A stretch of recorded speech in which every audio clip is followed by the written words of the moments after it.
If the collector and SP are honest, entire district knows, even a Panwala knows. That sends a very good message.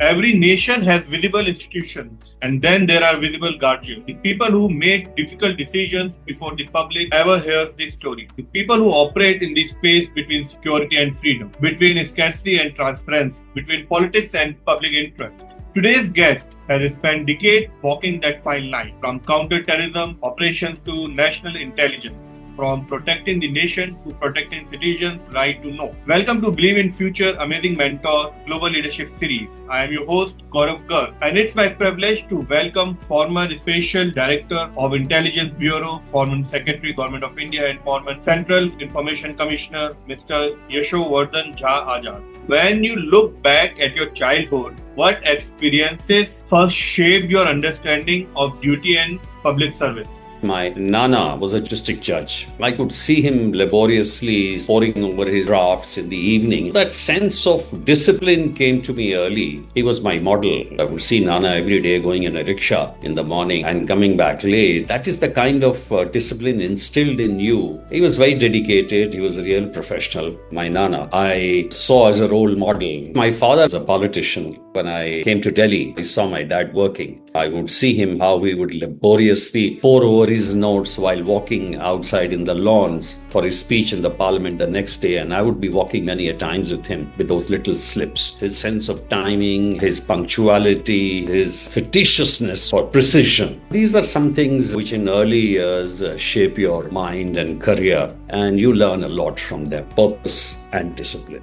So was there any defining moment that made your belief of life in public service was your calling?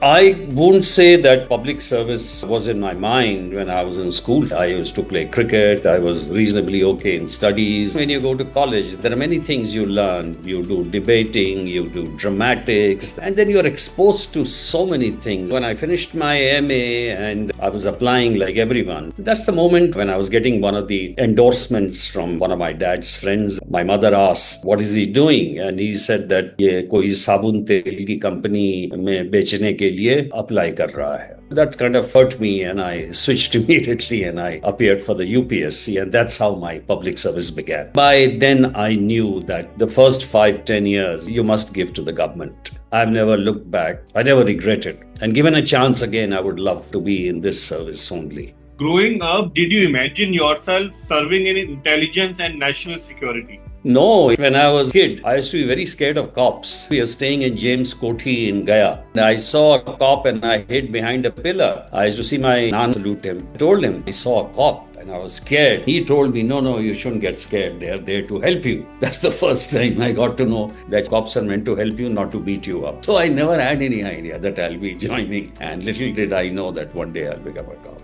So what values from your family still guides your decision today? I learned from my dad complete integrity, forthrightness, bluntness, straightforwardness, discipline, punctuality, and never to get scared. Many times I suffered because of back transfers and all that, but it really doesn't make a difference. I would owe all that to my dad. He was a good poet. He wrote a lovely poem, or Mere bhi sapne sundar the, mera mat ubhas karori. He used to write some beautiful poems, and I used to recite them when I was in school, and I owe a lot to him. Almost gave all the love, all the affection, and no one asked you to read, study, no one asked you not to go out for late nights, nothing. The residence itself was an education hub. My elder brother a doctor, my dad a politician, me an IPS, and my younger brother a cricketer. Our mother was there who used to put us back on line. It was a very healthy growing up in the family. So during your early years in the IPS, what reality surprised you the most?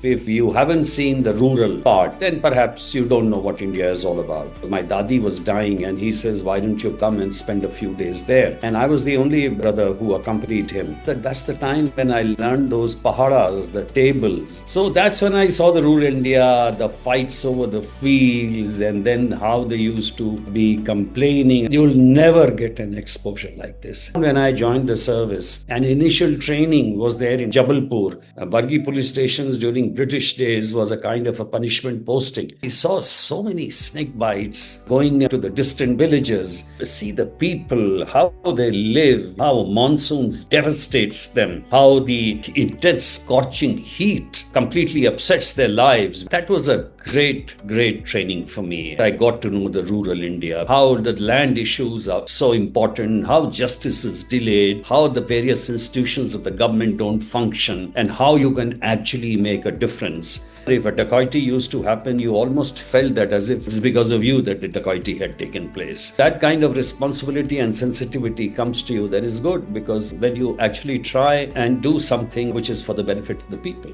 So looking back, what advice would your younger self give to young officer entering service today? Two people who can make a tremendous difference in the lives of people are the collectors and the SPs in districts. And even as probationers, because they have the pulse of the people coming to them from all parts of the district. They are aware of all the problems of the district. A little bit of commitment. A poor nation gives you enough money, enough facilities, enough perks. There is no reason for you not to be completely dedicated, immersed in your job, and you can certainly make a difference. That should be the motto of all the young officers. Tell us about a moment early in your career when you doubted yourself and what happened next. In the beginning, I almost thought that the problems are too huge. They cannot be solved. You gradually come to realize your limitations. You cannot solve all. What you can certainly do is that you can make a difference in whatever you deal with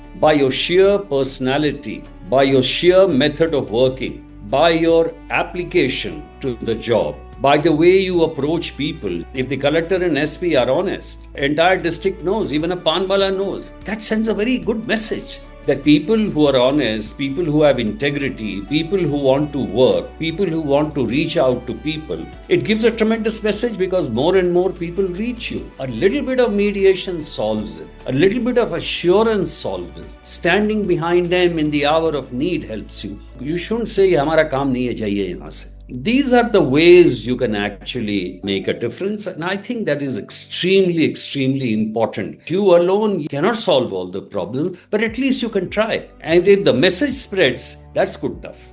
So most citizens know very little about intelligence work. What misconceptions would you like to correct? One of the misconceptions is that the intelligence, which is looking at every individual, every time, watching you, that's not really intelligence. The Intelligence Bureau is primarily tasked to save the Indian Constitution. Anything which destabilizes or attempts to destabilize our country is in the charter of the Intelligence Bureau. You want your nation to be healthy, to be united, to be socially cohesive, economically strong, and security-wise strong. Any attempt to disrupt this framework of the country is the task of intelligence. It's not that the intelligence is prying on every individual. There is no time, not so much of manpower. Intelligence is too busy. It's looking after terrorism. It's looking after disturbances to social cohesion. There are many actors who want to do that. Keeping an eye on those people, that is the job of intelligence. So what qualities distinguish an excellent intelligence officer from an average one? There is a trait craft. Some people do that very well. Some people are not attuned to it. You have to be a very sharp eye. You have to have a very quick thinking ability. You should have a very resilient way of seeing a problem, how you can approach it. You also have to be a very quick decision maker as where to intervene and how to intervene. Some people might be very good in analysis. Some people might be very good in law and order. But there are few who are made for intelligence, counterintelligence activities. You see that here is a man who stands out, and that's how you choose your intelligence operatives. So how has national security evolved from 1980s to the AI-driven world of today? National security depends heavily on the robust intelligence system. How do you collect that intelligence? You have the electronic methods today, you have the satellites, today you have the drones, then you have the agents, then you have your assets. Over the development of time and the passage of time, it becomes more and more sophisticated. When you had the satellites, you could clearly map a certain area. You know exactly that here exactly is the division of particular army. One of the best examples today, it is cybersecurity. Today, the nations attack not by putting foot soldiers. Nobody wants to capture territory. He wants to degrade the capability of the other nation. In Operation Sindoor, we were not interested in taking territory. We were interested in degrading their capability, and it was one of the most successful operations. Pakistan had been hit very, very badly. The other way of hitting is through cyber attacks on the cyber security system. Attack the core very sectors, whether it's the electricity, whether it's the oil stations, whether it's water pumping stations. This is happening by Ukraine. This is happening in Iran. That is how the concept of national security has evolved. Even the wars have changed because of this. Can you share a moment when information gathered quietly prevented a major crisis? There are so many operations which save a crisis. Major attacks have been reverted. One of the biggest modules was busted. It was an amazing operation. It was detected by a constable and worked upon by an SP. That was a huge, because you saw the explosive used in Red Fort. Time and again, there are so many of these which are busted. They are busted because of electronic traps, busted because of our assets. 99% of the time it prevents. But the 1% which somehow escapes becomes an issue. People say Pahalgam, it was an intelligence failure. Yes, 9/11 was also an intelligence failure. If 80 or 90% you succeed, sometimes you're bound to fail. So how do intelligence officers remain objective when political narrative become intense? Intelligence basically covers national security. If you mean looking after the opposition, today most of the things are so obvious. You can gather anyway with your common man's tools. You hardly need any kind of a special intelligence drive to collect information. Today, where you go, what you do, where you're banking, everything is almost available. Google is the biggest spy. Once I was looking for a nib pen I love. There were a flood of advertisements. That's how intelligence is. It's a waste to be using your intelligence craft after the opposition. What for? So what is the biggest emerging security challenge facing India in the next decade? We have two very unhealthy neighbors on both sides. This is a threat which will never go. Their massive part of our ISI budget is to create trouble here. Threat has transformed to drones. BSF is developing that anti-drone warfare. From China, we have a huge border threat. Our border is not defined. Technology warfare. Cyber threats I would place very, very high. An attack, for example, in AIMS, it's completely throughout their regular routine. It was out of gear. You had an attack on the electrical grid. These are very serious things. Some countries have these hackers who are in the army itself, whose job is to only do that. And the other is the space warfare. Space warfare is another thing which you need to look into, and that is the future of warfare. The future of warfare is loitering munitions, your drones capability, your cyber security structures, the core sector which should be protected. You save your own core sectors, improve your attacking prowess. Space warfare, munitions, cybersecurity. So without revealing sensitive details, tell us about a moment when a decision had to be made with incomplete information. Intelligence, you get a lot of information which can be half cooked. You have to join the dots. But you have to make a decision if something is imminent. There was information about some of the arms passing by a particular area. It was not known which route it will take. We completely sanitized one particular route. It passed through the other route, but fortunately, even that area was covered. It passed and we got it. If something is imminent, you can't take a chance. In that case, you do a full coverage. At least you have saved the situation. So you have worked on both sides of transparency debate. How do you recall or reconcile secrecy and democracy? State versus the private security. Now that's a major debate in most of the democracies. That involves a lot of things. It involves a right to information. It's a fundamental right. The right to privacy became a fundamental right. Transparency is one of the things which is enjoined by the Right to Information Act. It was a Sunshine Act, as they call it.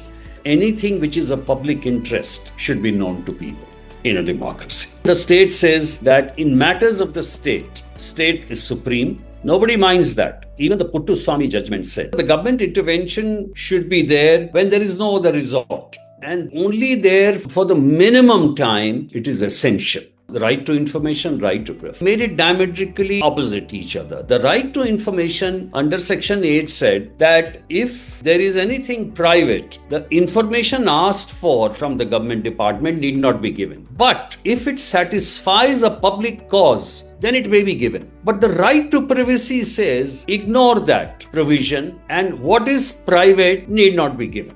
So, first, the cause of transparency suffers. How will corruption issues and how will the journalists come out with any of the exposes? And number two, only the government has a right. So the government has a right to anything in the name of security earlier. That the state has anything it can acquire on the basis of giving these reasons. Where the debate lies. How can right to privacy be elaborated upon without the state surveillance?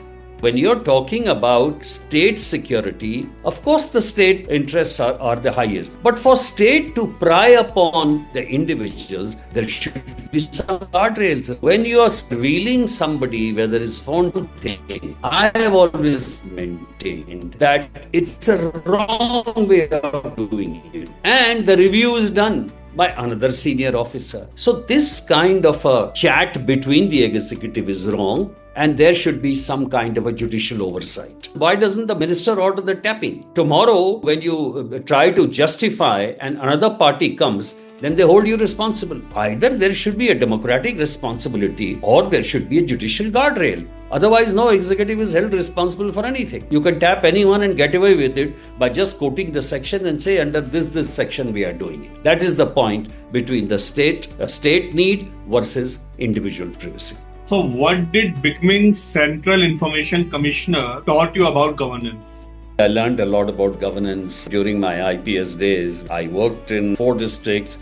I was DIG of Bhopal range. I saw virtually everything from the sublime to the worst. I saw various aspects of governance. Left for the Intelligence Bureau. After that, I was Secretary Security, looking after the security of the Prime Minister. I saw virtually all shades of opinion, all working of the government on ground, on various schemes. In lonely districts, your only companion is the collector. The water bodies of Delhi, how they had disappeared, about 900 of them, and differing versions from different departments, the fake registrations. Governance is a weak point. There is somehow always the escape rule for every act, every clause. We try to cut corners. There is too much of vote bank politics, and that is why we are not able to govern straight. And that is a serious issue for this country. Should citizens know more about government functions or not? All the developed democracies, and the best ones are, of course, Denmark, Estonia, the Scandinavian countries. But everything is known to the people. But let citizens know almost everything. PM Cares Fund. Why shouldn't people know about it? That where money is going. People are contributing to it. So people should know. The Supreme Court said because people had the right to information as to who are the people who are buying these electoral bonds. In a healthy democracy, I think there should be more and more information. The Central Information Commissioners, their status has been completely whittled down. Their autonomy, perks. So you cut down their pay. How are they going to ask the secretary to appear before them? I asked the Home Secretary to appear before me in an encounter case. The Central Information Commissioner was with only 3 commissioners out of 11. More and more departments who are thinking that not giving an answer is quite good. Most of the commissioners always support the government for not giving information. I want to know how much of CSR from the public sector units go on the recommendations of the MPs and the government only. COVID days. What is the information which people needed? Hospitals, beds, doctors, medicines. Did they get it? No. The question of transparency is a very, very important question which has been raised. Information Act was one of the finest acts. It should be strengthened, not weakened. So how has the RTI Act changed India? And also, do you think that the RTI Act is still as robust as it used to be for 2014? The RTI Act still stands. The RTI Act has been weakened. There have been major attacks on RTI Act. First major attack came when the RTI asked the political parties to come under the RTI Act. People want to know why a corrupt man, why a criminal has been nominated as a candidate, and they say it's a winning factor. Are these the kind of people we need as lawmakers? If RTI you are weakening, then it's over. Political parties did not agree, they did not do anything. And still now, that act is in a limbo. The RTI Act being misused. Any act is misused. There is a way of dealing with that. The main thing is that the government did not want to give out the information, and that goes across the board. Where do you think transparency helped national security rather than harming it? One of the biggest example is the counter-insurgency efforts in Kashmir. The more the people know, the more people invest in democracy. Today, the situation in Kashmir is that no one wants to go to Pakistan. They know that the government schemes, they are more aware of what is happening. The crime itself has gone down. Counter-insurgency efforts will be strengthened by the people's support. People are the ones, it's because of the people. The Hurriyat is no longer an issue there. It is more about jobs. It is more about individual freedom, more about governance. The more transparent you are, the more public outreach you will have. The more you will receive the problems and get to know how to solve it. Transparency has only helped India. It has not taken it back. So how should future leader balance privacy, surveillance and public accountability? Future leaders should completely talk about accountability. Public representative. Be open before your public. All your actions should be accountable. All the government efforts and even government failures should be open to the public. You should be honest about it. Yes, we tried and we couldn't succeed. Surveillance should be used only for critical national emergencies. Prying on individuals is wrong. It should only be done terrorism, disunity, absolutely vociferous tendencies. It should be to the minimum. Also, not to have a security covered state. The way some of the ministers who don't even have threat from anybody in the world, nobody knows them even, that black cat commandos are going on right and left side. They enjoy it. It has become a joke. They look like jokers instead of commando. I think these are the things they should avoid, this kind of a public ostentation. They should be ordinary. People would love them. Ordinary politicians are loved. Good acts are always appreciated by Indians. So was there a case during your time as Information Commissioner that deeply impacted your thinking? I gave around 8,000 judgments. Despite High Court orders, the governance is just not there. And that was in the case of water bodies. High Court had asked for a review. Now again, water bodies is being talked about with the fake certificates being issued by the municipality. We caught one of them and I even asked a case to be registered. Fake birth certificates. There should be a zero tolerance for this. We should be very particular even about small things. When you talk about cases against the women, you should have even no tolerance against even a small remark made against a woman. That is how you begin. Even in important ministries, there is this reluctance to give information. 90% of the information, even if you give out, nothing will matter. But it's just that feeling of holding back. And the senior officers don't want to get involved with the right to information and lump it onto the undersecretaries. With an attitude like this, I think it's unfortunate. So you have spoken openly about arbitrary transfers and political influence in administration. Why is this issue so important? This is a critical matter. I also dealt with it and I had a difference with the Home Minister. We had a kowtow and after that I was kicked out. I didn't mind it. It doesn't matter. It didn't make a difference to me. But it does matter to other people. Kids are there who are studying in schools. People who are fighting sand mafia. People who are fighting coal mafia. People who are fighting education mafia. All these people are just shunted out. And the DGPs and chief secretaries do nothing. They just sit and watch. This is a very, very serious issue. The MLAs pushing him, the MP is pushing him, the minister is pushing him. Mera ye kaam kara dijiye, wo kara dijiye. Why should any sifarish be there? I'll tell you a joke. In Madhya Pradesh, the chief minister very well known to me and a good guy. MLAs used to sifarish for transfer of thanedars. And so he used to sign. Now after that, another MLA would come and say that this fellow should not be transferred. So he used to sign that also. Sometimes not to be transferred used to reach the police station faster before the one that was for transferring him. This is what is happening. The biggest pressure in a democracy is that the MP and MLAs think they are my baap of their districts or constituencies And everyone should be posted according to there. That's not the way the democracy runs. If some officer is not working, sure, throw him out, but not by hounding him and keeping under pressure. The SPs and collectors are not allowed to function, and today the pressure is much more. They would respect your position. But now things have changed. So I think this is the most critical issue which needs to be looked into. So can true policing remain independent in highly political environment? I'm not saying don't listen to politicians. I always maintained when an MLA used to come to me, you have 10 issues, 5 issues which you tell me which are correct. I will feel bad why I didn't do it myself and why I didn't get the information from my own source. This is a right thing. Why didn't we do it ourselves? It cannot be done. I would say very bluntly, I will never do it. So there's a way of certainly dealing with politicians. Hound an officer, then that is not correct. That is not the way to go about things. So how should officers respond when professional judgment conflicts with political expectation? Once you bend, they'll never leave you. You bend before you're required. You want to be nice. District posting for SP is important, but you can't go against your conscience. In the law and order, if something is happening, you can't listen to a politician. Arey, nahi, dekh lijiye, ye to hamara aadmi hai, wo aadmi hai. No, you have to take very tough decisions. It's the judgment. It's your belief. All the time you jabardasti go against the politician. No, that's not required also. After all, he's a public representative. You should give him full respect. I would stand up. I would be very courteous. But I would say it very bluntly. Ye to bilkul nahi karunga. So have media trials made investigations more difficult today?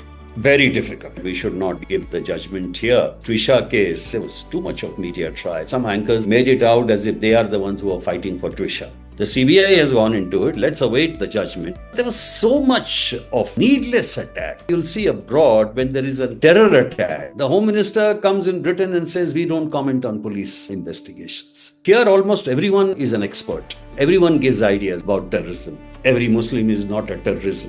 Who's saying that? Just keep quiet. The police also knows media trials are very dangerous. Sometimes even courts have said. You talk about social issues, but not investigation. So what is your view on the growing pressure for instant justice? This is a subject, not a recent phenomenon. It's coming from a long time. It has left a legacy when there were encounters, some of them genuine, some of them not so genuine. There is a tremendous pressure from the people. The people love it because they are inured to the justice system. They realize कि justice तो होना है नहीं. तारीख पे तारीख तो बढ़ती ही जाती थी. पेशी पे पेशी, पेशी पे पेशी. Witness पे pressure बढ़ता जा रहा है, victim पे भी pressure बढ़ता जा रहा है. Even now, if the legacy continues, then it's a fault of our criminal justice system. There were so many committees which are appointed, whether on police reforms, whether on criminal justice system, nothing happened. We had a new criminal law. Criminal laws have not taken care of all the reforms which should have taken place. In fact, we put the cart before the horse. By imposing new laws upon them may not work. So if the new criminal law reform is not taking care of these intractable issues, then obviously you have failed somewhere. And that's why instant justice will continue. That's the unfortunate part of it. So if you can reform 3 things in India's policing system tomorrow, what would they be? First would be proper disciplinary system that if the policeman does something wrong, then he gets punishment. This has been suggested by all the reform committees. Secondly, there should be, for the selection of the DGPs, the SPs, there should be a different system. There should be a fixity of tenure. Nobody can lodge them for 3 years. And third is, police should have operational independence to function. Otherwise, it'll never be able to. Police commissioner system is being opposed. Police tenure is being opposed. Police transfers are coming from outside. Where is the operational capability? Full powers have not been given, and the government has no time to look into it. It's a very difficult time for the policing. Hats off to those young officers who are still young, bright, honest, and men of integrity who are still working. So you once stood firm against pressure regarding an officer's transfer. What gave you the courage to take this stand? It's a moral courage. courage. And besides, you can't look into the eye of your junior whose cause you're supporting. I mean, here is a man who did the right thing. And there was this young sub-inspector who rang me up that this car smashed through the barrier and went. I could see blood coming out. I think it's a case of a shikar. At night, I started calling all the officers. We checked how many contestants were there. I got a call from the governor the next day. And I said, yeah, I totally agree, but I can't help but track this because I owe it. Because if he has rung me up directly, that means he had faith in me. That the officer at the FSL rang me up and said, sir, I was offered 15,000 rupees to change my report. And I said, why are you calling me? He said, sir, I know you are passionately involved in the case, that's all. Then there was a question of transfer. I said, you bloody transfer me? There was another case of another sub-inspector, and there was this liquor wala who was liquor merchant who wanted him transferred. And the reason was that he had stopped his truck and he wanted transfer. Very big politician to transfer him. I said, sir, no, sir, I will not allow his transfer. For the simple reason, I know he may be in cahoots with him. What he has done is legal.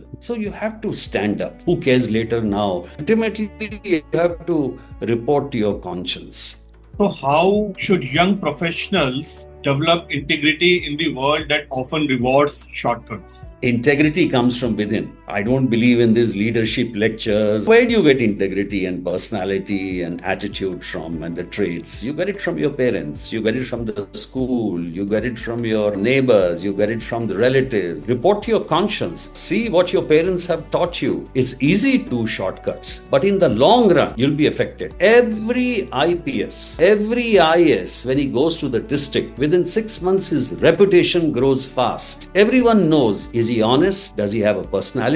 Does he have a public outreach? Is he gusel? Is he incompetent? Everything people know. You will be remembered for your actions in your district. Report to the people and your own conscience. And your ACR is actually written by them. 30 years later or 40 years later, when you go to that district, people will still remember you. People will talk about you. And that is your real certificate you should look for. So what habits helped you survive decades of high-pressure leadership? Well, I got ulcer, I got BP, I got a little bit of sugar, but I enjoyed it. I loved being with people. Information is power. If you have more information than your subordinates, then you are a winner. When people know that you are approachable, so then you get various kinds of information, which stood me in good stead. I knew who are the people who give me the information. Sometimes it would be anonymous. When I was in Mandsaur, we were able to haul about 4.8 quintals of opium. So people thought I had a great intelligence system, and I would get sometimes postcards from Azad Kaptan ko mile, Garot ke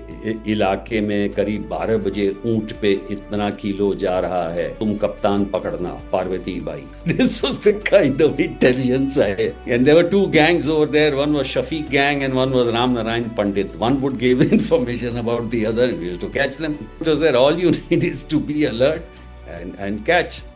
And of course, in 5.5 months, because of my great performance, all the political parties went to the chief minister. They told him that he's such an outstanding SP that he should be transferred out of this. And I told him, thank you, sir, for kicking me upstairs. So what role does emotional intelligence play in public service? Huge. If you're not emotionally balanced, forget about intelligence. Pressures are too much. Because you're not in your own comfortable environment, the pressures can really get to you. That's why your emotional IQ is very important, to keep you on an even keel. There are many cases you're not able to solve. You just take it out on your subordinates by shouting at them, screaming at them. That doesn't help. No, you have to keep your head because you have to take the lead. You have to take the maximum pressure. And that is where the emotional IQ comes in. There are many DIGs I thought they came, they shouted at subordinates and went off. What is the value added? How do you absorb the shock? My heart goes out to the young collectors and SPs. People don't realize all of us tried. But can we say that we were really successful? No way. Look what they did in COVID. Look at this girl, Durga Nagpal. Look at this another collector who's fighting the sand mafia. Look at that SP who lost his life. These are guys who are absorbing such a lot of pressure. Unless you have that emotional stability, IQ, you had it. You'll never be able to go beyond a certain stage. So how can young people build resilience after failure? It's only after failure that you can measure success. somebody just climbed the Everest in one go. No, it's not that. People have worked, people have tried. King Bruce and the spider, they've worked like hell. Who is so innately talented and possessed with all the wisdom, the wizardry that he reaches the top in a go? No way. And that's why it's very important that every failure you should teach as a path to success. It's a milestone to success. 100% failure. Next one, 70%. Next one, 40%. Like that. Keep trying. I used to get very emotionally upset. I was in school playing cricket. I got out on 0. I came out and Father Cleary said, "Young man, you played a wrong shot. Why feel bad? Don't do it again. You rise after every. You have to do that. Otherwise, you will not make it. It's a ladder." So if a 21-year-old asked you for one career principle, what would that be? I would not suggest a career to a 21-year-old. I would say that where do you think you'll fit in naturally? What is your aptitude? Today is not the day that you should get into services or you should get into here. If you love monuments, go even for archaeology. There is so much of scope. Somebody is good in Sanskrit. The world is for him. Geography, mining, ocean bed mining. Don't have blinkered ideas. Go and have some guidance. Somebody will tell you according to your skills which is the area you should go into. So tell us about a mentor who changed your life. There's a poem by my father which says, "Sahyog nahi badhaएं do, मैं संसार बना लूंगा. मैं नहीं मांगता दीक्षा, मैं नहीं मांगता भीख. मैं गुरुडम का विद्रोही क्यों चाहूं तुझसे सीख. मैं पराक्रम पौरुष का हामी, मुझे स्वयं बढ़ने दो. सहयोग नहीं बाधाएं दो, मैं संसार बना लूंगा." I actually never believe in gurus, never believe in mentors, never believe in anything. I have learned from my dad. Honesty, integrity, discipline, bluntness, forthrightness. In my career, I was taught by Sardar Surjit Singh, and he kept me like his own son, scolding me, treating me, making me eat at home. The other guru I love is my cricket guru, Sardar Gurcharan Singh. But because I was not as good as my younger brother, I had to leave because I thought study is a better pastime. These are some of the people. One is my dad, the other is Sardar Surjit Singh, and third is Sardar Gurcharan Singh. And my hero from school till now is Chacha Nehru. I had the opportunity to see him in school, and I still remember when I stood first in my class and my dad asked me, I was in my little shorts and a white shirt, and I said, "I want to see Chacha Nehru." And he was very happy. And he fulfilled my promise. He brought me to the parliament.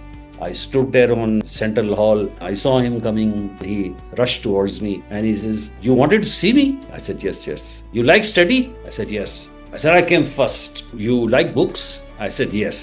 So those 6 or 7 seconds of fame, I told everyone, I know him very well. I made huge stories about it. And in my years in the service, Abdul Kalam, he was another man who made a very, very deep impression on me. So now we will start our rapid round. So one word that defines leadership. Integrity.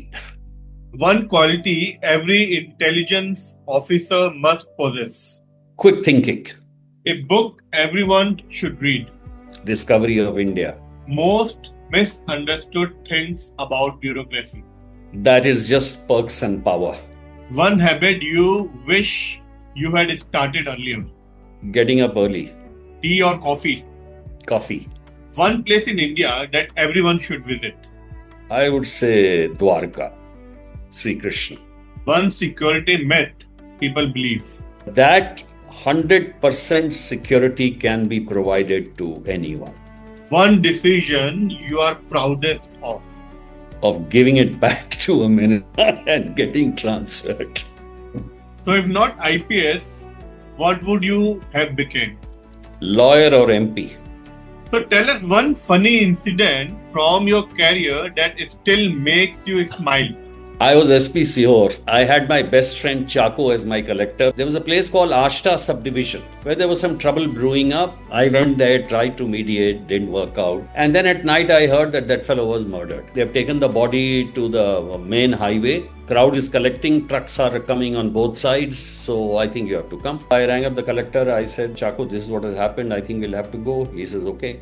And more crowd was collecting. There was nobody to attend to. Nobody was listening to the Thanedar. I told Chaco, I said, Chaco, what should we do? Aisa karo, there was a thela there. I said, you stand on this. So I had about 10 constables. So I lined them up, and thoda sa we may have to do a little bit of tear gassing or lathi charge. So Chaco, poor chap, he went on top, and there was constable holding his thela. It was a comic scene. And he was trying by you, and where nobody was listening to him. I told the head constable, when I do this, then you fire. You understand? Don't fire it till then. Do you understand? And I turned not to fire.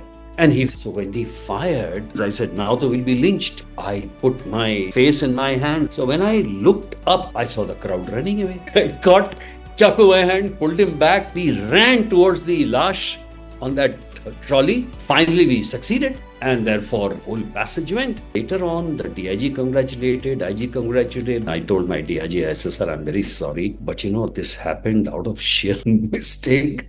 So I said, what happened? So I said, sir, I told that idiot not to fire, and he fired. I didn't know, the crowd ran away. So that's how we were successful. I will never forget that incident in my life. So what kind of India do you hope to see in 2047?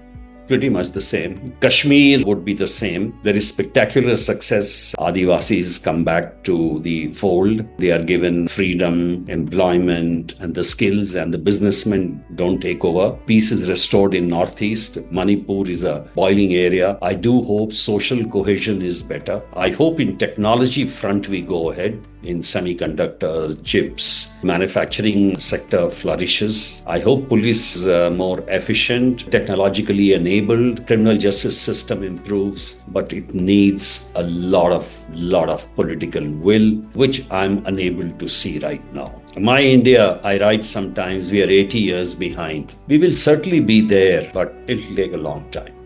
So how will AI transform security and governance?